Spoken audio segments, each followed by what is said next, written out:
প্রতিষ্ঠানে কেন রাখেন না? নষ্ট হয়ে যায় তো, ধুলাবালু আলু আছে নষ্ট হচ্ছে না, লাইসেন্স নষ্ট হয়ে যায়? ফোন দেন ওনারা, কেন আমি নাম্বারে ফোন দিব? এখন কোন কৃষকের কাছে মাল নাই, আলু নিয়ে আমাদের পর্যাপ্ত গবেষণা করা হচ্ছে। কৃষকের কাছ থেকে আমি যদি জাহাঙ্গীর কিনে দেবো, আপনি কয় হাজার বস্তা আলু কিনবেন কৃষকের কাছ থেকে? যদি না কিনে দিতে পারি, আমার ব্যবসা করবো, এই ব্যবসা আমি থেকে যাবো, চলে যাবো। আপনার কি মনে হয় সরকার এখানে আলু কিনতে এসেছে আপনার কাছ থেকে? এই আড়তকার আপনার, আসেন এদিকে আসেন, এদিকে আসেন। কোথায় গেল? ডাক দিলাম চলে গেল কেন উনি? এখানে একজনকে ডাক দিলাম, উনি চলে গেল কেন? আল্লাহ, যা আছে সব জব্দ করো। আপনার এখানে কারা?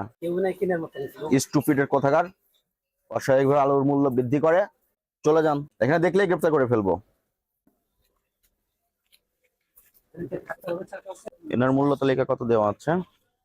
13 তারিখের মূল্য তালিকা দেওয়া। আজকে 17 তারিখ, 13 তারিখের মূল্য তালিকা দেওয়া। মূল্য তালিকায় কোনো হালনাগাদ করা নাই। এই ঘর কার? আপনার? আজকে কত তারিখ আপনি বলেন? কত তারিখ আজকে? আপনি মূল্য তালিকায় কত তারিখ লিখে রেখেছেন?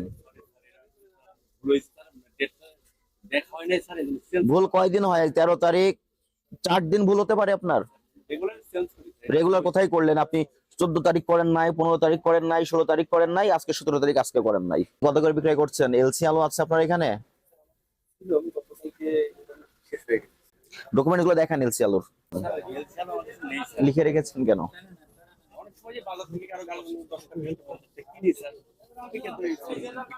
দেশি আলু কত করে বিক্রয় করছেন? এলসি আলু পেঁয়াজ কোথায় লেখা? এলসি সালা লেখা, মানে এই পেঁয়াজ গুলো। পেঁয়াজ বেশি, আপনার আলু কম। দোকান বন্ধ করে চলে যান কেন? দোকানে তো আপনার ক্যাশ ক্যালকুলেটর সব থাকে, তার মধ্যে প্রতিনিধিত্ব রেখে যান আপনি। এটা কি? এটা আলু 60 টাকা করে বিক্রি করেছেন? 60 কেজি কত করে বিক্রি করেছেন? 64 টাকা। 64 টাকা 16 পয়সা। 2 দিন আগে কত করে বিক্রি করেছেন এই আলু? 2 দিন আগে স্যার আর মনে 1 টাকা 2 টাকা 2 টাকা কম ছিল, 62 63 ছিল। আজকে কি কি এমন ঘটনা ঘটে গেল যে আজকে আবার 2 টাকা বেড়ে গেল? গতকাল থেকে স্যার এলসি আলু মানে অনেক কমছে মার্কেটে, যার জন্য দেশি আলুরা একটু বাজার বাড়তি এরকম। এলসি আলু কমছে বলতে? এলসি আলু মানে একটু বাংলাদেশে কম হচ্ছে, চাহিদা বাড়তি হচ্ছে। তো আলু আসতেছে ইন্ডিয়া থেকে, আসতেছে পাকিস্তান থেকে আলু আসতেছে।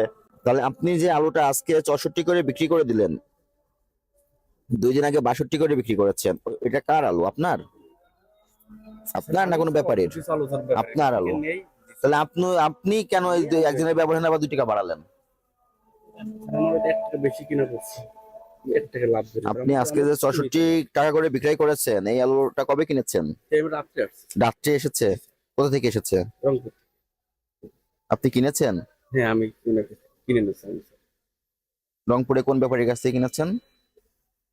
স্যার এটা ওই আমার, ওনার নাম হচ্ছে নূর আলম। নূর আলম ব্যাপারী। রসিদ দেখান। ফোনে আমাকে দিয়ে যায় স্যার। এটা রসিদ কিনা? হ্যাঁ বা না? না স্যার, এটা রসিদ। এটা রসিদ না। তাহলে কেন এগুলো করেন? আপনারা এই সামান্য আলু এটাকে বিলাসী পণ্য বানিয়ে ফেলেছেন। মূল্য তালিকা হালনাগাদ না করার জন্য আপনাকে 20,000 টাকা আর্থিক জরিমানা করা হলো। এরপর থেকে আলু যেখান থেকে আলু নিয়ে আসেন, যত ব্যাপারীর কাছ থেকে নিয়ে আসেন, কুরিয়ার রসিদ রাখবেন। কুরিয়ার রসিদটা দেখালে আমরা বুঝতে পারি যে না, গাফিলতিটা আপনার থেকেও ওনার বেশি, উনি বেশি মূল্যে আপনার কাছে বিক্রি করেছে, তখন আমরা ওনাকে ধরতে পারি।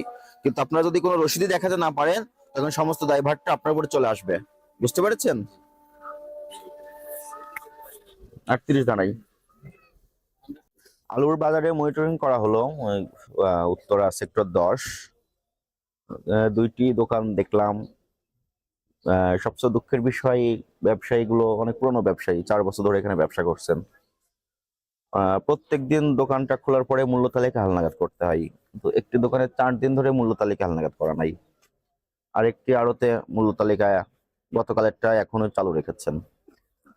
পাশাপাশি এনারা যে ব্যাপারীদের কথা বলেন বা অন্য আড়তদার রংপুর বা রাজশাহী, পুরো রসিদটা এনারা সংরক্ষণ করতে ব্যর্থ হচ্ছেন।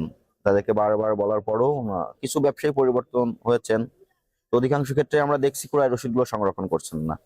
এইগুলো ভোক্তাধিকার সংরক্ষণ আইনের 38-35 ধারা অনুযায়ী অপরাধ। এই অপরাধে 2জন ব্যবসায়ীকে 60,000 টাকা আর্থিক জরিমানা করা হয়েছে, তাদেরকে সতর্ক করা হয়েছে। আমরা প্রত্যাশা রাখি ভবিষ্যতে ব্যবসায়ীরা আহ, এই ব্যবসা সংশ্লিষ্ট বিদ্যমান আইন মেনে ব্যবসা পরিচালনা করবেন।